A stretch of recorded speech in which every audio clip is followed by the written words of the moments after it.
Hey, Brian, that's right. So I'm here at the Up Summit, and this really is where you get to see the future of mobility and the fact that it's already here. So joining me now is Tesla Chief Designer Franz von Holzhausen. It's great to be speaking with you. Yeah, likewise. You're getting ready to present here later with an executive from your sister company, SpaceX. What's the message?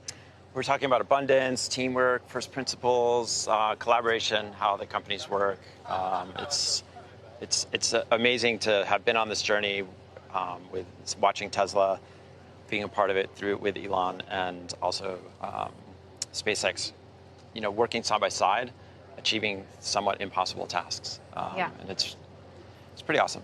You've been at Tesla since 2008. You've had a Correct. hand in, or been the visionary, one of the visionaries behind every vehicle, every product really that's come out of Tesla. Yeah. One of the longest reporting executives to Elon. What is it like to work with him, to work for him? How should investors understand his role at the company now? I mean, Elon's just a visionary, somebody who continues to just push the boundaries, looking for a future that we really want to aspire to be in, worth fighting for. And I think as a designer in that environment, we have the ability to craft and create like this vision of what the future could be. And we always say the future should look like the future. And so we're constantly working on developing projects that feel like the future. And I think you can see that in products like the Cybertruck and the Cybercab and upcoming vehicles, even Optimus.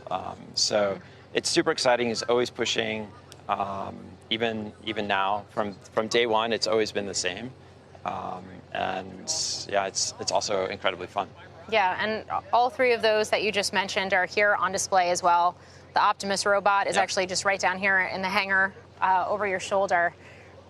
How to think about the development of this humanoid robot and what that means in terms of production, especially when Musk has talked so much about how this will be such a big piece of the future of Tesla. Yeah, it's going to be a huge piece of Tesla, but I think a huge piece in our worlds as we look into the future. The ability to take menial tasks and things that you don't necessarily want to do and have them offloaded to somebody, a human that can do that. And so we've been designing the robot that really looks at how humans work in the world. This world is designed around humans. And so I think having a robot that can do the things that humans can do can really start to take those menial tasks away and enrich our lives, make our lives better. We get to spend more time doing the things that we love.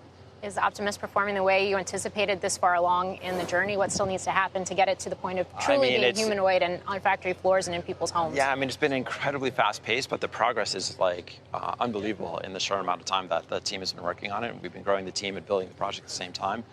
And I think the things that we're working on are really incredible, and I think we're breaking ground in this space every day. The team is really energized and fired up. Elon's incredibly involved in this, and it's a great project to be a part of, and seeing where the future of humanoid robots is going to go and how it's going to enrich our lives is super exciting. Cybercab is also on display here.